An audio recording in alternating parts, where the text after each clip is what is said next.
Hi friends, வணக்கம். இன்றைக்கி நம்ம வீட்டில் ஒரு சின்ன விசேஷத்துக்காக ஒரு 4 கிலோ அளவுக்கு பிரியாணி செய்ய போகிறோம். அதுக்கு தேவையான மசாலா இப்போ நீங்கள் வீடியோவில் பார்த்துட்ருக்குறீங்க.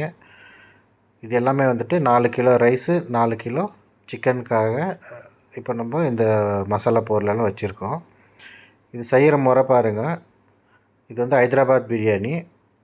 ஃபஸ்ட்டு எண்ணெயை தேவையான அளவு சேர்த்துக்கிறோம்.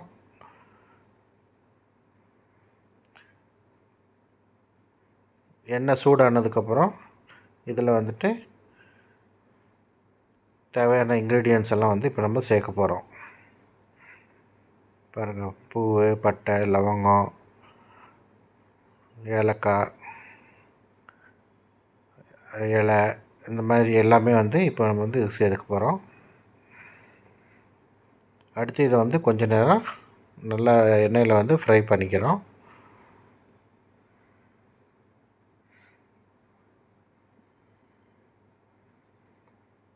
நல்லா சூடாகிட்டுருக்குது. இப்போது இதெல்லாம் மீடியம் ஃபயரில் நம்ம ஃப்ரை பண்ணணும், இல்லைன்னா உடனே எல்லாம் தீஞ்சிடும்.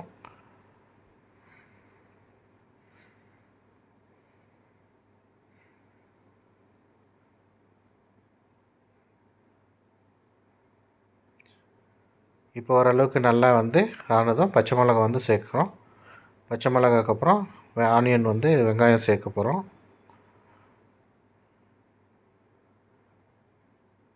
இந்த வெங்காயம் சேர்க்கறதுக்கு முன்னாடி நல்லா காஞ்ச எண்ணெயில் இந்த பச்சை மிளகா வெடிக்கிற அளவுக்கு ஓரளவுக்கு சூடாக இருந்ததுன்னா நல்லா பட்பட்டுன்னு இது வெடியும்.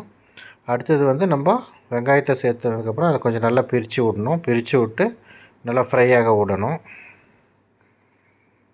அது ஓரளவுக்கு நல்லா ஃப்ரை ஆகிட்டு வரும் பொழுது நம்ம கொத்தமல்லி, புதினா இதெல்லாம் சேர்க்கணும்.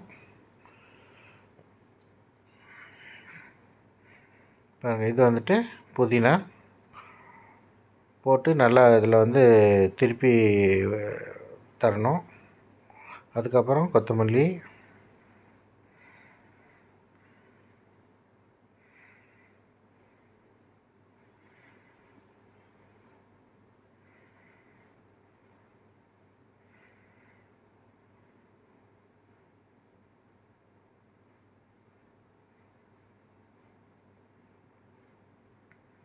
இந்த ஆனியன் நல்லா ஒரு கோல்டன் ப்ரௌன் ஸ்டேஜுக்கு வர வரைக்கும் நல்லா திருப்பிகிட்டே இருக்கணும். இல்லைன்னா அது தீஞ்ச மாதிரி ஆயிடுச்சுனாலும் சாப்பாடு சாப்பிட நல்லா இருக்காது. அடுத்து இஞ்சி பூண்டு பேஸ்ட்டு.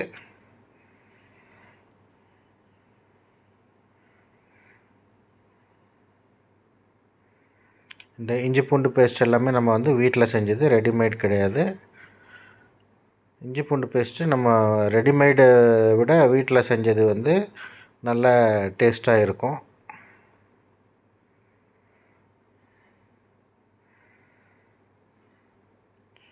பாருங்கள், அந்த வெங்காயமும் இஞ்சி பூண்டு பேஸ்ட்டும் நல்லா மிக்ஸ் ஆகி ஆயிலில் ஃப்ரை ஆகணும்.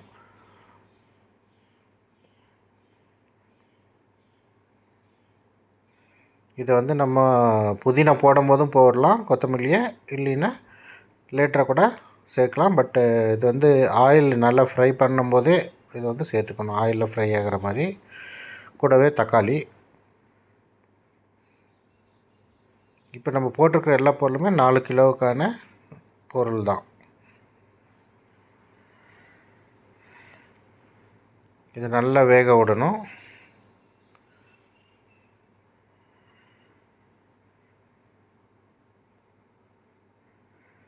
இப்போ தேவையான மசாலா சேர்க்கணும். இப்போ மிளகாத்தூள், கரம் மசாலா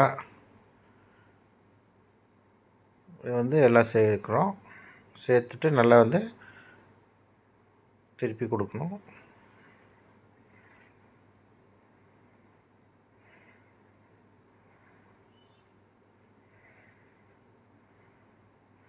இது நல்லா ஒரு வெந்த ஸ்டேஜுக்கு அப்புறமா இதில் சிக்கன் சேர்க்கணும். சிக்கன் நம்ம வீட்டு விசேஷத்துக்காக செஞ்சதுனால கொஞ்சம் சின்ன பீஸாகவே நம்ம போட்டுக்கிறோம். இதுவே கொஞ்சம் நல்ல விசேஷத்துக்கோ இல்லை வீட்டில் நம்ம சிக்கன் பிரியாணிக்கு தேவையான நல்ல பீஸ் போடுற மாதிரி போடணுன்னா இன்னும் பெருசாக கூட நம்ம வந்து சேர்த்துக்கலாம்.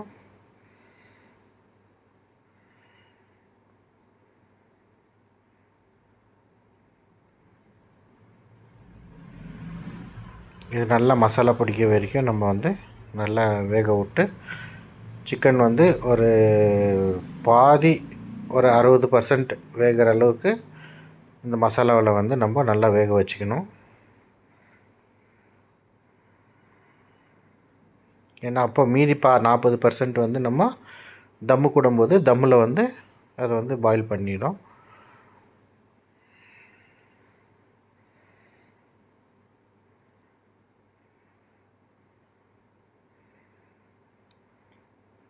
நல்லா திருப்பி கொடுத்துட்டே இருக்கணும். ஒரே சைடு நின்று ஒரு பக்கம் மட்டும் வெந்துடும். இல்லைன்னா நம்ம வைக்கிற பாத்திரமும் கொஞ்சம் தாராளமாக இருந்துச்சுன்னா வேகிறதுக்கு வந்து ரொம்ப நல்லாயிருக்கும். மசாலாவும் சாப்பாடு ரைஸ் வந்து நல்லா ஈவனாக வந்து உட்காரும். அடுத்து வந்து தயிர் சேர்க்குறோம்.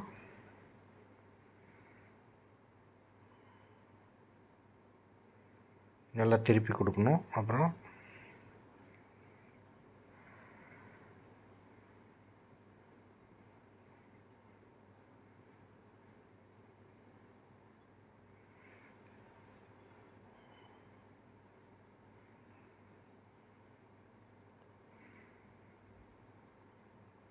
அதை கொதிக்க வரும்போது கொஞ்சம் அப்பப்போ நம்ம வந்து அதை திருப்பிகிட்டே இருக்கணும். இல்லைன்னா கீழே வந்து அடி பிடிக்கும்.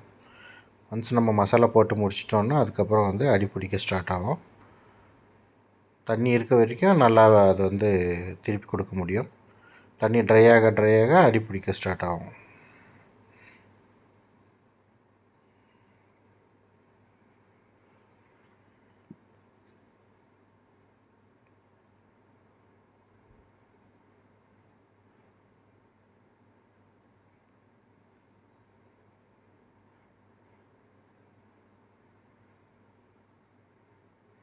தேவையான அளவு உப்பு சேர்க்குறோம்.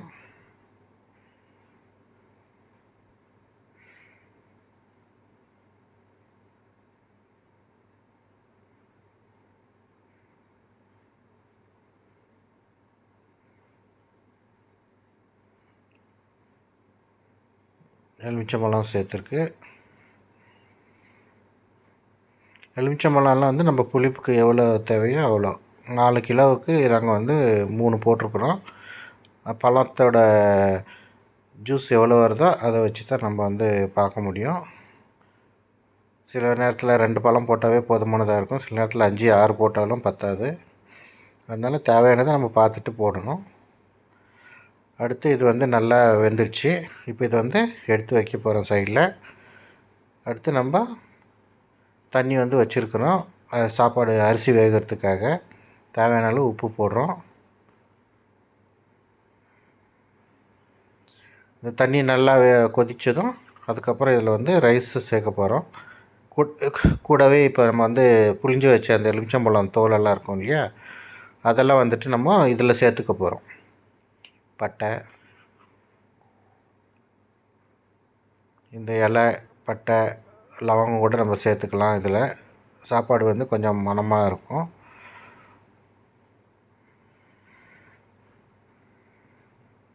புளிஞ்சு வச்ச எலுமிச்சம்பழம் இது. அந்த புளிப்பு வந்து இந்த சாதத்துலேயும் வேகும்போது நல்லா வந்து பிடிச்சிக்கும்.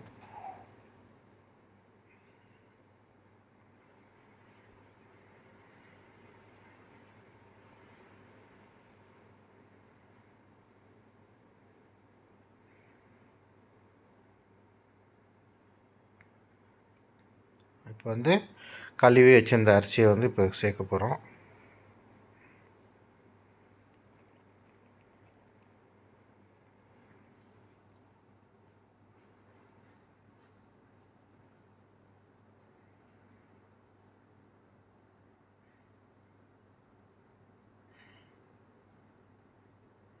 இப்போ சாப்பாடெல்லாம் சேர்த்தாச்சு.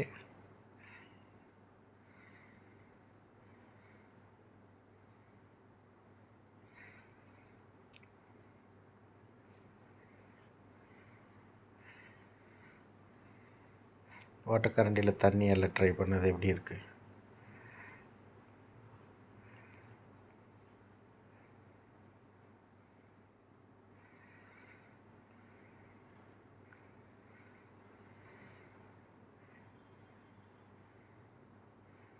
அடுத்து மீண்டும் இப்போ அந்த சாப்பாடு வெந்ததும் பாதி வெந்ததுக்கப்புறமா மீன் சிக்கன் எடுத்து வச்சாச்சுங்க மசாலா. அடுத்து வந்து இதுக்கு கொஞ்சம் நல்லா இது திருப்பி விட்டு இப்போ வேக வச்ச சாப்பாடை எடுத்து இதில் மேலே வந்து லேயராக அப்படியே ஒரு லேயராக வந்து சேர்த்துக்கிட்டே இருக்கணும்.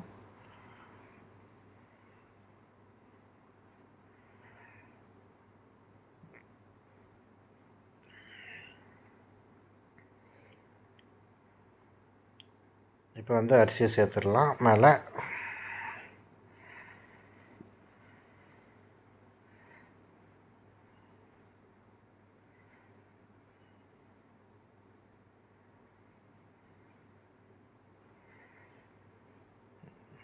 இப்போ பாதி வெந்த அரிசியை வந்து சேர்க்க போகிறோம்.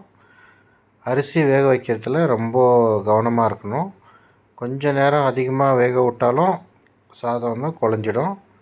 ரொம்ப முன்னாடியும் எடுத்து போட்டோன்னா வேகாமல் சாப்பாடு வந்து நல்லாவும் வராது. அதனால் சரியாக பார்த்து நம்ம எடுத்து போடணும்.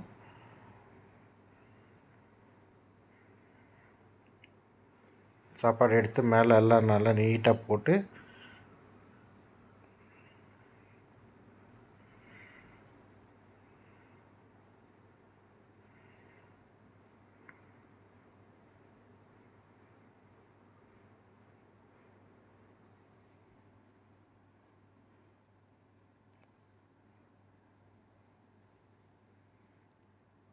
இது வந்து நெய் விடுறோம். மேலே நெய் போட்டுக்கிறோம். நெய் வந்து ஓரளவுக்கு நம்ம மேலே வந்து எதுக்காக போடுறோம்னு சொன்னால் அந்த ரைஸ் வந்து நல்லா பலன்னு நமக்கு வந்து ஃப்ரெஷ்ஷாக எடுக்கும் பொழுது உடையாமல் வரும். அதனால தான் போடுறோம். அதுக்கு மேலே வந்து புதினா கொத்தமல்லி எல்லாம் வந்து சேர்க்குறோம். அதுக்கப்புறம் கலர் கொஞ்சம் சேர்க்குறோம் மேலே. கலர் வந்து தேவையான நம்ம போடலாம், தேவையில்லைன்னா அப்படியே கூட நம்ம வச்சு இது பண்ணிக்கலாம். பட் ஹைதராபாத் பிரியாணிங்கும்போது அது கொஞ்சம் அந்த கலர் ஷேடுக்காக அதை கொஞ்சம் வந்து சேர்ப்போம்.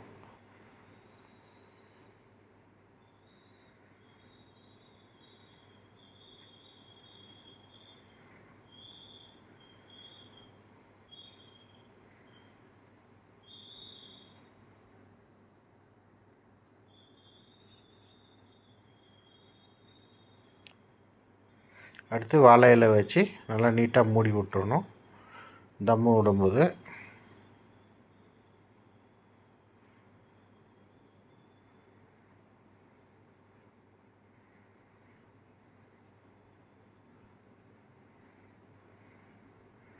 மேலே தட்டு நல்லா நீட்டாக மூடி வச்சுட்டு நல்லா ஏர் டைட் பண்ணுற மாதிரி பண்ணி ஒரு வெயிட் வந்து லைட்டாக அதுக்கு தேவையான வெயிட்டை வந்து மேலே வச்சு விட்டுறணும். வச்சுட்டு ஒரு 20 நிமிஷம் வரைக்கும் அதை நல்லா வேக விட்டு லோ ஃப்ளேம் கொஞ்சம் நேரம் 10 மினிட்ஸ் மீடியம் ஃப்ளேமில் வச்சுட்டு அதுக்கப்புறம் லோ ஃப்ளேமில் வச்சிடணும் அடுத்த 10 மினிட்ஸு. இது வந்து ஸ்டவ்வில் தம் வந்து இந்த மாதிரி நாங்கள் வந்து வச்சு செய்கிறோம். இது நாங்கள் செய்கிற முறையில் வந்து நான் வந்து காட்டிகிட்ருக்கிறேன். நம்மளால் முடிஞ்சால் அடுப்பு கறி இருந்தால் அடுப்பு கறி போடலாம், இல்லைன்னா சிலர் சுடு தண்ணி எப்படி மேலே எடுத்து வைக்கலாம். இப்போ பாருங்கள் ரைஸ் எவ்வளோ நல்லா வந்திருக்கும் அப்படின்னு.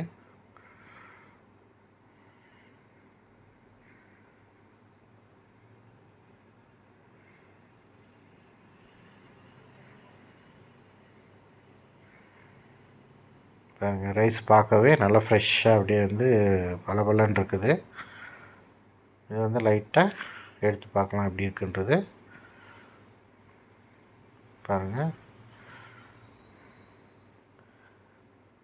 சில வீட்டில் வந்துட்டு எனக்கு மசாலா அதிகமாக வேண்டாம் அப்படின்னு சொல்கிறவங்களுக்கு நம்ம அதுக்கு அடியில் இருக்கிற மசாலா எடுத்து மிக்ஸ் பண்ணும் பொழுது அவங்களுக்கு தேவையான மாதிரி நம்ம வந்து நீட்டாக இதில் கொடுக்கறதுக்கான நல்ல ஒரு ஆப்ஷனாக இருக்கும். மசாலா வந்து மிக்ஸ் பண்ணி ரைஸு மசாலாலாம் மிக்ஸ் பண்ணி வைக்கிற பிரியாணியில் வந்து அந்த மாதிரி பிரித்து எடுக்க முடியாது. இந்த ஹைதராபாத் பிரியாணியில் வந்து நம்ம ரைஸு மசாலா வந்து கம்மியாகவும் எடுத்துக்கலாம், இல்லை தேவையான மசாலாவும் சேர்த்து நம்ம வந்து பிரியாணி வந்து சாப்பிட்றதுக்கான நல்ல வாய்ப்பாகவும் இருக்கும். பாருங்கள், சாப்பாடு வந்து ரொம்ப நல்லா வந்திருக்கு. மசாலா வந்து அருமையாக வந்திருக்கு. அந்த மசாலா வந்து அப்படியே மிக்ஸ் பண்ணி நம்ம எடுத்து சர்வ் பண்ண முடியும். பீஸெல்லாம் உடையாமல் வந்திருக்கு. இதே மாதிரி தான் இருக்கும் மொத்தமாகவும். ஓகே ஃப்ரெண்ட்ஸ், நல்லா இருந்தால் நீங்களும் ட்ரை பண்ணி பாருங்கள். கமெண்ட் பண்ணுங்கள். எல்லாருமே சப்ஸ்கிரைப் பண்ணி ஷேர் பண்ணுங்கள். தேங்க்யூ.